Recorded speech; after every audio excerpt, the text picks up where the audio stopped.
Começamos agora mais um programa Contra a Capa. Esse nosso encontro gostoso, semanal, que a gente traz aqui escritoras, escritores mineiros ou pessoas que têm uma forte relação com Minas Gerais para poder falar sobre a sua obra, falar sobre a sua escrita, sobre sua vida e compartilhar com a gente várias experiências. Eu sou tio Flávio e vou conduzir esse programa aqui com vocês hoje.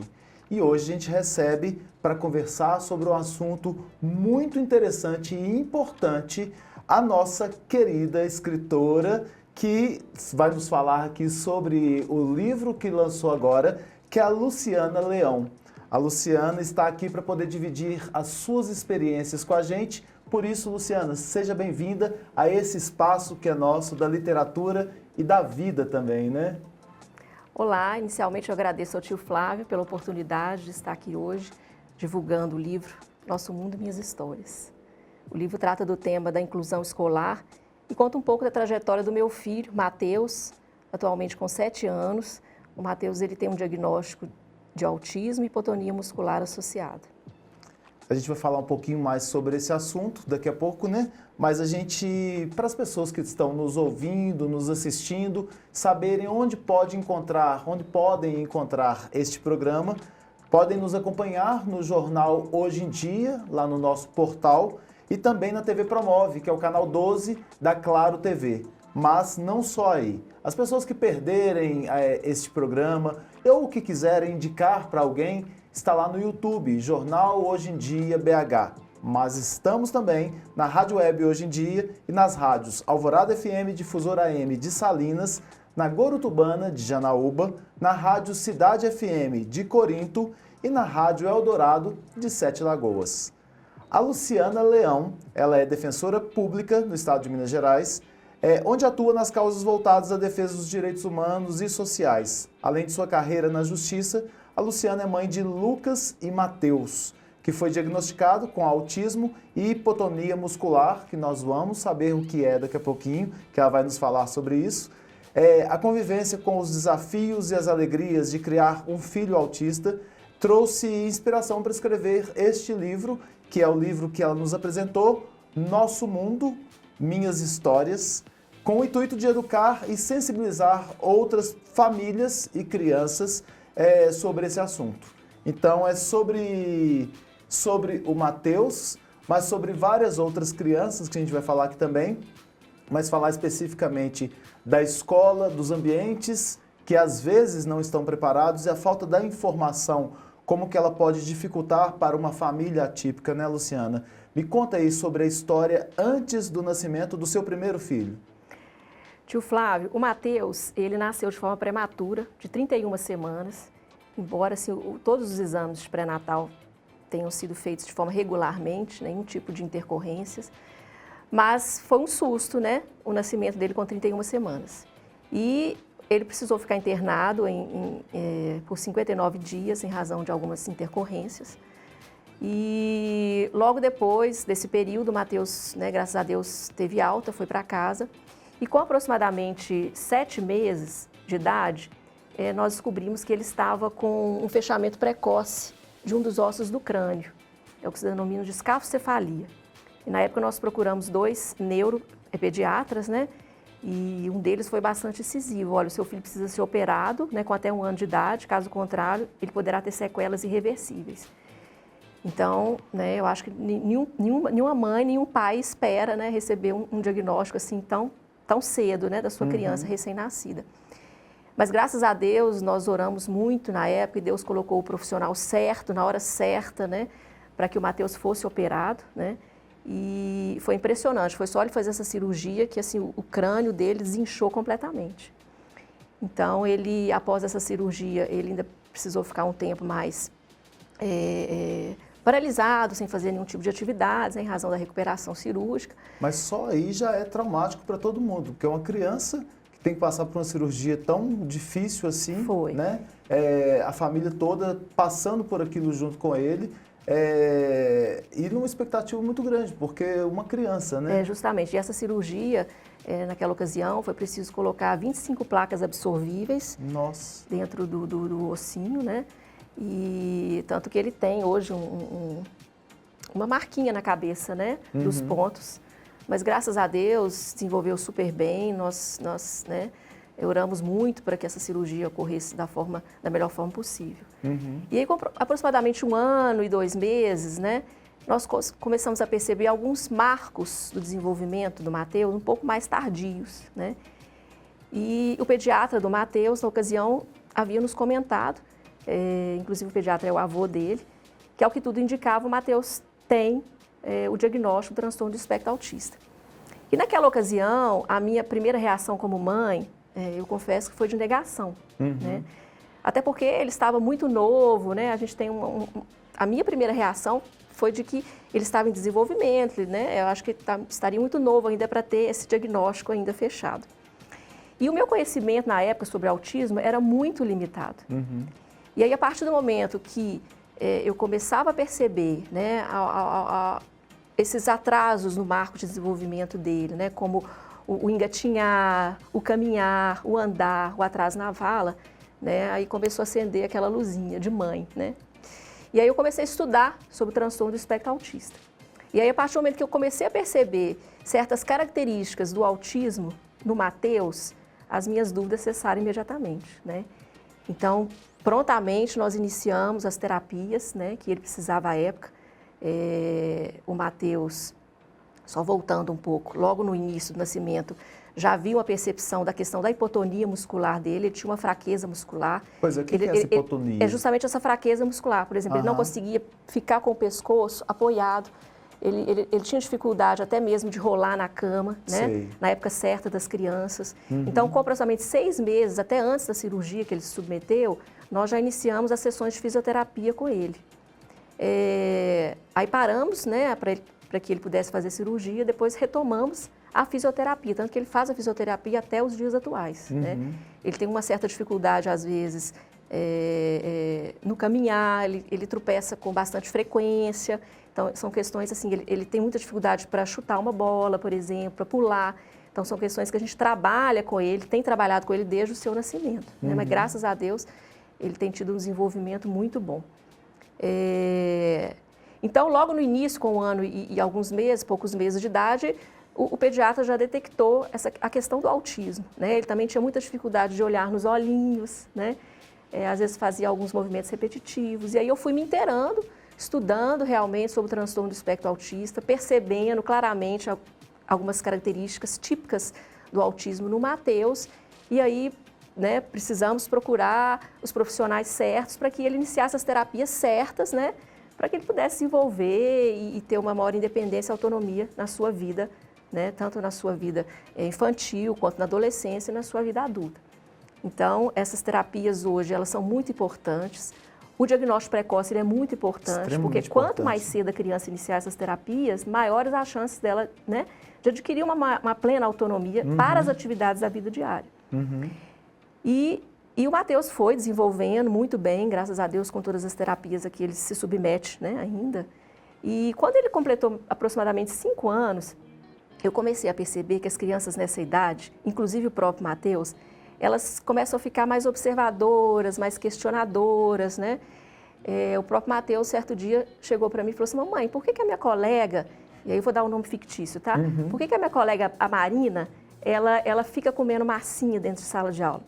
Por que ela não consegue ficar muito tempo sentada? Por que ela tem a necessidade de toda hora apagar a luz da sala de aula? Ele, Matheus, começou a ter essa percepção.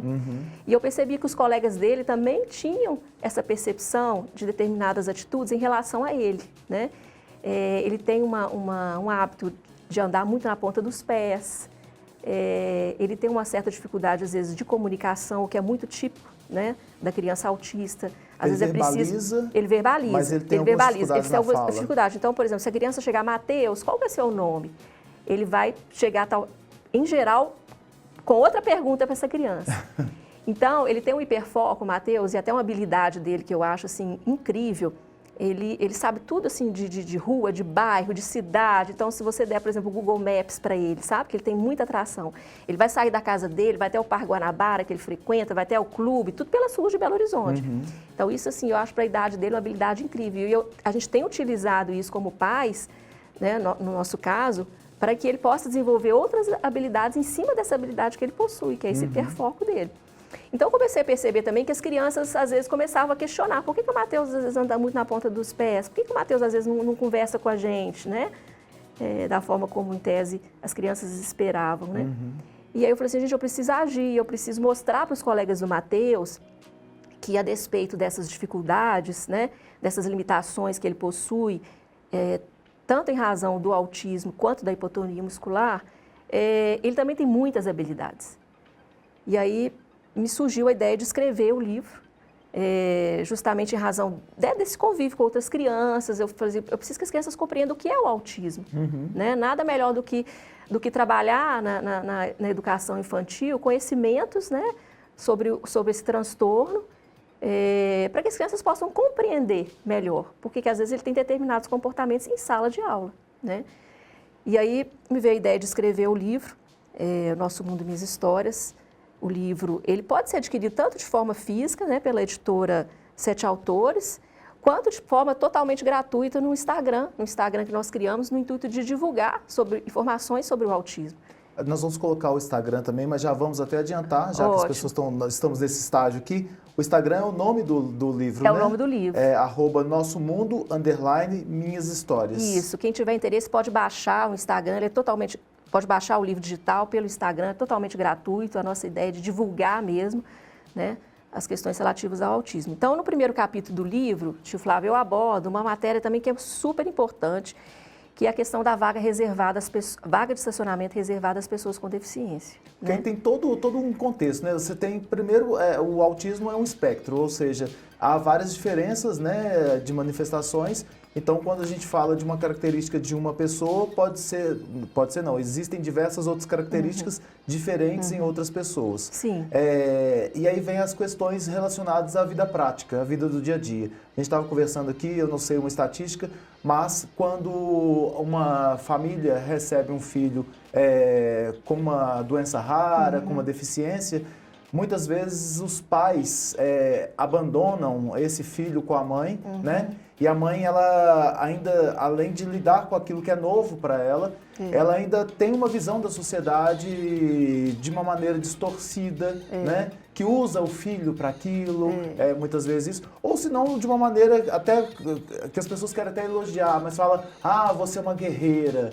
E a mãe, quando recebe um diagnóstico desse, eu não sei se você passou por isso, parece um processo de luto mesmo, né? Porque você idealiza um filho e o filho vem com uma síndrome de Down, com um autismo. Hoje a gente tem mais informações do que o passado, mas voltando lá no diagnóstico, quando o seu filho nasceu e quando você soube desse diagnóstico, tem um medo do que vai acontecer da sociedade para o seu filho, que às vezes terá uma dependência, porque há no espectro do autismo dependências, né? Talvez ele não desenvolva uma autonomia. Tem um medo da família em relação a isso? Olha, tio Flávio, eu acho que, eu não digo nem medo, mas eu digo uma certa insegurança, né? A gente não espera, né? Eu acho que nenhuma mãe espera, né, um determinado diagnóstico para o seu filho. Mas o que é importante, assim, e aí eu passo um pouco da minha experiência, né? Toda mãe, todo pai se interar sobre esse diagnóstico, né? E não só os pais, mas a sociedade também, principalmente, né? Quanto mais as pessoas tiverem conhecimento sobre o que é o autismo, por exemplo, no caso do Matheus, mais a sociedade vai compreender sobre essas limitações, né? Que a pessoa que esteja no transtorno do espectro autista possui, né? As habilidades e como lidar com essa pessoa no dia a dia, né? Igual você mesmo pontuou, muito bem pontuou, cada pessoa que esteja no transtorno do espectro autista é uma pessoa única, né? Hoje tem uma classificação que, a meu ver, eu não utilizo essa classificação, mas hoje tem uma classificação oficial, né? Níveis de suporte do autismo. Mas o fato é que o transtorno do espectro autista, justamente pelo fato de ser um transtorno, se a pessoa não tiver acesso às terapias necessárias, daí a importância dessas terapias também serem disponibilizadas pelo Sistema Único de Saúde, extremamente importante. A pessoa ela pode ter uma regressão. A gente tem casos aí, inclusive, eu até cito no meu livro, né, ela fez o prefácio do nosso livro, a Berenice Piana. A Berenice Piana, para quem não conhece, ela é coautora da lei, é a Lei 12.764 de 2012, que instituiu a Política Nacional de Proteção às pessoas com transtorno de espectro autista. Essa lei é importantíssima, porque ela praticamente garantiu aos autistas, né, o direito, todos os direitos reservados à pessoa com deficiência. Então, a própria Berenice Piana, ela faz um relato muito emocionante da situação do filho dela. O filho dela, salvo engano, com 4 ou 5 anos, o filho dela tem um diagnóstico de transtorno do espectro autista e com 4, 5 anos, ele teve uma regressão que ele parou de falar. E ela conta isso numa entrevista, que naquela época ninguém sabia muito sobre o transtorno do espectro autista, ninguém tinha muito conhecimento, né? E que ela buscou atrás, ela correu, ela né, estudou, até com muitas dificuldades chegou a esse diagnóstico do filho dela naquela época. Hoje o filho dela tem 24, 25 anos, salvo engano. Então, a gente fala aí de 25 anos atrás, né? As pessoas não comentavam tanto sobre o autismo, não tinha tanto conhecimento e tanta divulgação. Então, ela conta que o filho dela teve essa regressão, né? Com 4 anos parou de falar, e existem situações semelhantes, né, ao do filho da Berenice também. Daí a importância das terapias, né? A importância de implementar políticas públicas que visam justamente a garantir às pessoas com transtorno do espectro autista todo esse desenvolvimento, né, necessário, né, as terapias necessárias para que as pessoas possam alcançar o pleno desenvolvimento. Então, quando você me perguntou se existe um pouco de medo, eu acho que é mais um sentimento assim, de insegurança, né? E eu acho que a nossa função, não só como mãe, como pai, como família, como sociedade, como escola, é de proporcionar às pessoas, né, com deficiência, sejam também com doenças raras, né, que elas tenham uma vida digna, né, e que a sociedade respeite as pessoas. Que elas sejam vistas para além daquela condição Justamente, delas, né? O diagnóstico ele não define nenhum ser humano. Exatamente. Né? Ele não define nenhum ser humano. E aí você estava falando sobre o primeiro capítulo, que tem muito a ver sobre isso, né? E o primeiro capítulo do livro foi uma situação realmente que ocorreu na escola, a escola que o Matheus estudava até o ano passado. Uma mãe que utiliza a vaga reservada de forma indevidamente, né? E aí eu abordo essa mãe perguntando se porventura ela tinha credencial para estar utilizando a vaga. Ela me falou que não, que só estaria rapidamente deixando o filho dela na escola. E aí rapidinho. E aí eu converso com essa mãe, eu explico para ela, olha, meu filho também precisa de ir para a escola, ele tem essa credencial para utilizar a vaga reservada, inclusive ele foi submetido a uma perícia, né? É importante também esclarecer que a vaga de estacionamento reservada, ela é destinada não somente às pessoas que têm limitação física, mas também outros tipos de limitação, como limitação do desenvolvimento, limitação intelectual, limitação sensorial, que muitas vezes é o caso das pessoas com transtorno do espectro autista, né? E aí, a partir do momento que eu mostrei a credencial para ela pediu desculpas e falou que ia estacionar o carro em outro local. Isso acontece com muita frequência, as pessoas ainda precisam ter um pouco mais de conhecimento, né, o porquê que aquela pessoa que tem o transtorno do espectro autista tem o direito de utilizar a vaga reservada às pessoas com deficiência, que não necessariamente é em razão de uma limitação física, né? As pessoas às vezes associam aquela vaga de estacionamento a uma pessoa que utiliza a cadeira de rodas, né? E hoje a lei avançou. Hoje essa limitação ela não somente não necessariamente uma limitação física, mas também outros tipos de limitações, né? No caso do Matheus especificamente, ele tem essa hipotonia muscular. Ele tropeça, ele cai com muita frequência, né? Às vezes, quando eu fico rodando para tentar achar uma vaga, pode ocorrer uma desregulação emocional, no caso dele, sabe? Sim. É muito comum, às vezes, que crianças também com autismo saiam correndo pela rua, né? Essas questões sensoriais que você falou são diferentes para várias pessoas, mas o que é essa questão sensorial?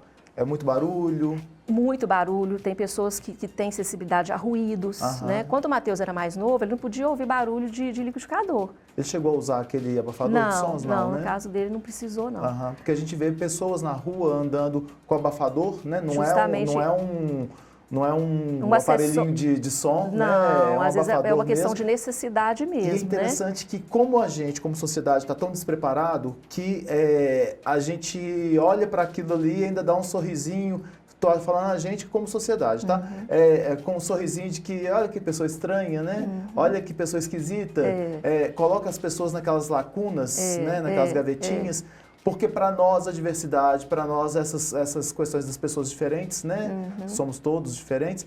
ainda não é tão abordado como deveria ser. E tem um discurso de que, detesto esse discurso, mas de que é mimimi, falar sobre autismo, mas isso é extremamente necessário. Eu já ouvi falar também, o autismo agora virou moda. Eu falei assim, gente, não é verdade. O que está acontecendo agora é que as pessoas estão mais interessadas, estão estudando mais sobre o autismo, estão divulgando mais pesquisas científicas, né? E graças a Deus que a sociedade agora está realmente obtendo maiores informações. Quantas pessoas já sofreram sem diagnóstico, né? No passado sofreram sem diagnóstico. Justamente. E agora na fase adulta recebe o diagnóstico. Exatamente. Né? E quantas pessoas hoje, eu vejo vários, né, desses níveis, como é que chama? Níveis de suporte. Níveis de suporte, né? Em que pessoas estão em diversos níveis de suporte lá com filhos. E aí não conseguem, por exemplo, acessar um benefício, porque não tem esclarecimento sobre isso. Justamente. Ou não conseguem acessar, porque é tudo muito difícil. Se uma mãe foi abandonada pelo marido, tem um filho que é mais agitado, que demanda mais dos cuidados, essa mãe não consegue dinheiro para poder levar num carro para um tratamento, porque dentro do ônibus não consegue. São várias e várias questões que mudam, é lógico, né, de caso para caso, que nenhum é igual, mas que tem que ser falado, até mesmo para que eu, que não esteja, né, com uma pessoa na família, né, no espectro autista, saiba orientar essa pessoa, saiba dizer a ela que ela tem alguns direitos. Né? Justamente. Daí a importância desse debate, sabe, tio Flávio, principalmente perante os órgãos públicos, né? Audiências públicas, né, que possam virar, de repente, projetos de lei, né, políticas públicas voltadas para as pessoas com deficiência, né, programas específicos destinados à construção de centros de terapias, né, voltados para o atendimento das pessoas com deficiência e doenças raras. Tem um caminho muito grande ainda pela frente, né, para ser trilhado. A gente já trilhou muita coisa, mas tem um caminho muito grande. E eu costumo dizer que, assim, para que hoje nós tenhamos uma efetiva inclusão escolar, né, que o nosso livro ele aborda o tema da inclusão escolar, é preciso essa parceria, é um tripé, família, escola e sociedade, né? Todos devem estar integrados, né, na busca de uma maior eficiência escolar. Você fala sobre bullying? No livro eu cito, não diretamente sobre o bullying, né? Mas o que me motivou a escrever o livro foram justamente essas questões que eu observei em relação às crianças, né? A visão que elas tinham do meu filho à época, na escola, né? Quando ele estudava na escola, essa escola até o ano passado. Então, eu falei assim, gente, eu preciso mostrar para as crianças por que o Matheus tem determinadas limitações, determinados comportamentos que são típicos do autismo, inclusive, né? E que, apesar disso, para as crianças não deixarem de convidá-lo para as brincadeiras, não deixar de chamá-lo para as festas, né? Porque ele também tem muitas habilidades. E aí, no segundo capítulo, eu abordo justamente, né, a importância desses profissionais, das terapias, o que cada profissional faz. As crianças perguntam às vezes para a professora, professor, por que o Matheus chegou atrasado hoje em sala de aula? A professora explica em razão das várias terapias que ele faz durante a semana. Não é fácil, é um ritmo pesado. Né? Eu acompanho ele em todas as terapias, sabe? Graças a Deus nós somos, nossa família é bem presente, isso assim, é importantíssimo, porque não basta apenas levar a criança para a terapia, deixar a criança e voltar com ela para casa, os pais têm que participar, né? Eu costumo dizer que a maior terapia é a terapia de casa, né? Os pais têm que buscar conhecimento, buscar técnicas, né? Para que possam trabalhar com os filhos também dentro de casa e no dia a dia. Então, o livro cita aqui as terapias, todas as terapias que o Matheus faz, as limitações que ele possui de contato visual. É muito difícil para a pessoa com transtorno olhar diretamente nos olhos, né, das pessoas quando ela conversa. E no caso dele especificamente, quando ele chega para conversar com outra criança, ao invés de ele perguntar o nome, ele já vai direto no hiperfoco dele, onde você mora? Eu tenho que sempre estar interpelando ele, Matheus, né, Matheus, primeiro você pergunta o nome da pessoa, do seu colega, depois você pode perguntar onde que ele mora, né? Então, essas dificuldades que a gente passa no dia a dia e que a gente está sempre intervindo, né? Pelo fato de ele andar muito na ponta dos pés, ele cai com muita facilidade, então eu tenho que estar sempre lembrando ele, Matheus, põe os pés no chão. É até uma questão sensorial, você me perguntou das questões sensoriais, né? O autismo tem muito disso também, a criança às vezes tem essa dificuldade de pôr o pezinho no chão. E a gente tem essa questão, quando você fala desse livro, coleção Educar para Incluir, olha que lindo isso aqui. é justamente educar a sociedade, educar a família, porque aqui não é educar a família só né, de pessoas, né, que tenham algum parente com uma síndrome, com autismo, com doença rara. Mas você educa primeiro para você incluir. Isso, a sociedade tem que ser educada para que haja uma verdadeira inclusão. Isso, e educar a família dos coleguinhas dele. Também. Porque essa leitura é uma leitura que pode ser feita pelos coleguinhas, pelas professoras e professores, mas pela família também, porque precisa conversar em casa, trazer esse assunto para casa, mesmo que na família não tenha ninguém no espectro autista, mas ela vai lidar com pessoas assim em vários ambientes, né? E a escola tem um papel fundamental, né? A escola, ela tem esse papel de integrar as famílias, né? No caso do Matheus, eu senti essa necessidade de divulgar, de mostrar para os colegas essas limitações, né? Para as famílias dos colegas, né? Para que eles possam conhecer e incluí-lo efetivamente nas atividades, né? O objetivo maior do livro é esse. E a escola, ela vai conhecendo, a partir do momento que o aluno, né, ingressa na escola, ela vai conhecendo as dificuldades de cada aluno, né? O objetivo da escola também é fazer com que haja uma inclusão efetiva. Às vezes o aluno precisa de uma adaptação de material, às vezes o aluno precisa de um suporte maior, uma professora ou um professor de apoio, né? Isso vai depender de cada criança. No caso do Matheus, especificamente, no início, ele precisava de um suporte para o lápis, né? Em razão da hipotonia muscular, ele escrevia muito fraquinho, precisava desse suporte para o lápis.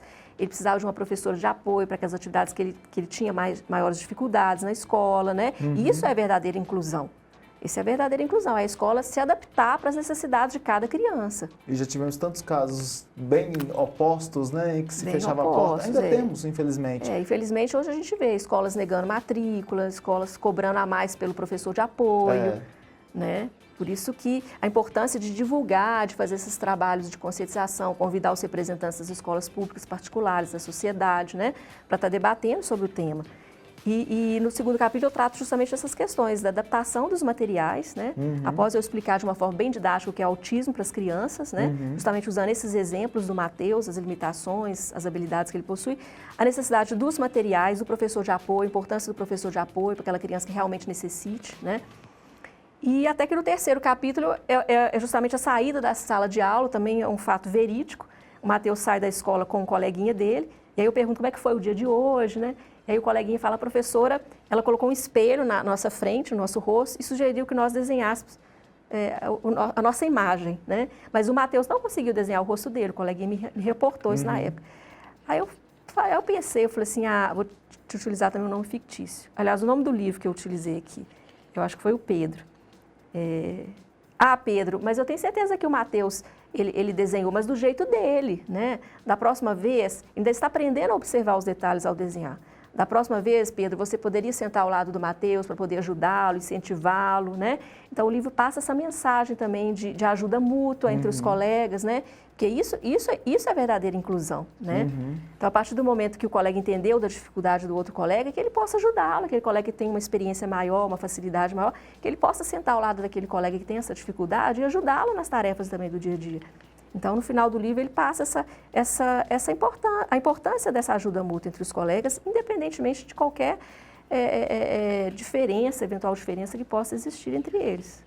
E a gente tem uma capa aqui muito bonita, né? A capa foi feita, as ilustrações são da Ana Martinica. Ana Martinica foi nossa ilustradora, fez todo o livro com muito carinho.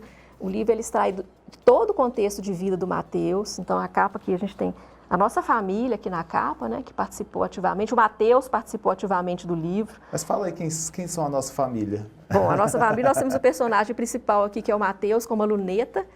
Ele é uma criança muito observadora e ele gosta muito, assim, dessas questões relativas ao espaço, aos planetas.